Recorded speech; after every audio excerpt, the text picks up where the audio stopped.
Hey everybody, Hunter back again from Showtime Studios. We just finished up the video on doing the black on the running boards. I have not done this side yet.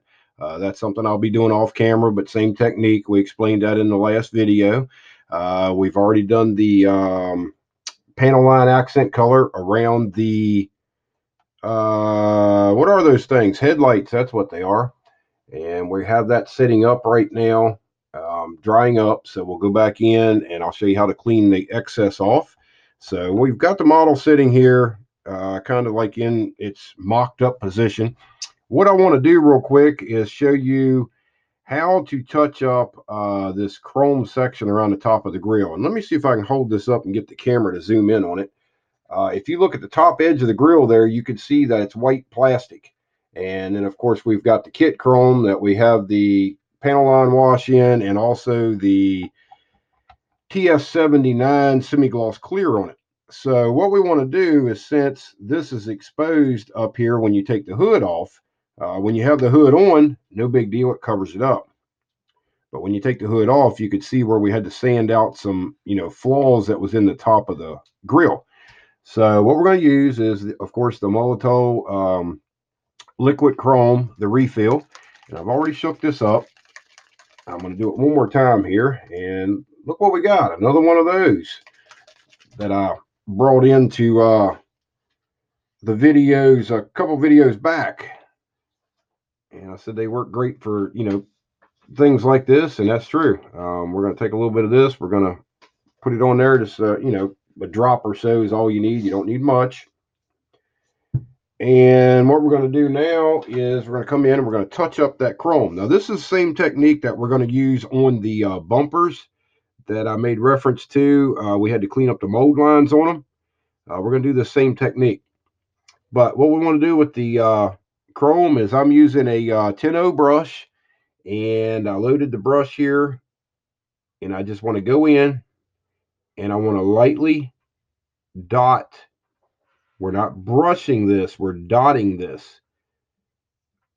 And that's what keeps it looking real shiny.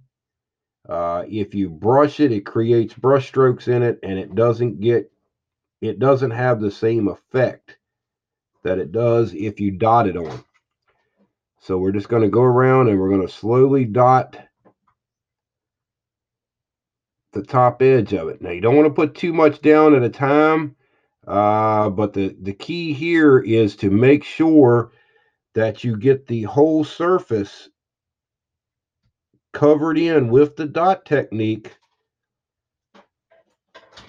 the first time around. You don't want to let any of this dry and then have to go back over it, because when you go back over this stuff is when you end up with a problem.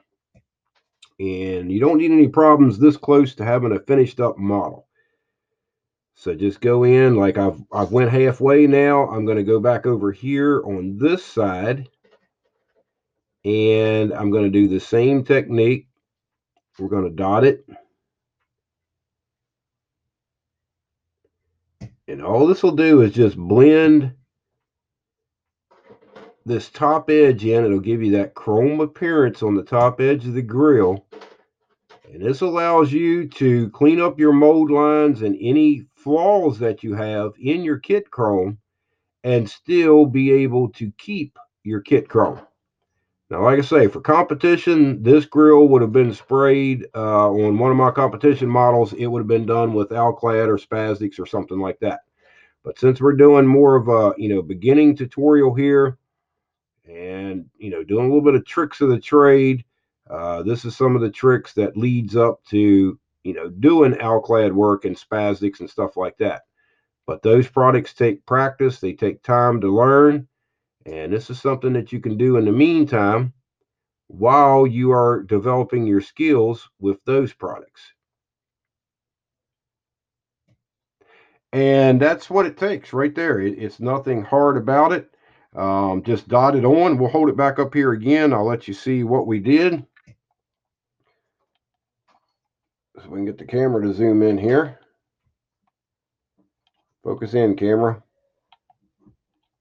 It doesn't like to focus on chrome for some reason or another. And we'll It'd be nice if one of these days I got a camera that I just hold it up there apart and it would focus in on it. There you can see we went around the top edge. That all blends in now. When it's all said and done, you will not know that the top edge of that was touched up. It will look just like the kit chrome, and it's a quick and easy way to do it. You don't want to try to run any compounds or anything like that around this area because this stuff does not like to be touched when it's done. Let that dry up for a while before you would set your hood back all the way into place because it takes a while for this stuff to dry and it'll make your hood stick. So just leave that out of the equation. Let this dry for, a day or two before you set your hood back on, and you should be good to go at that point.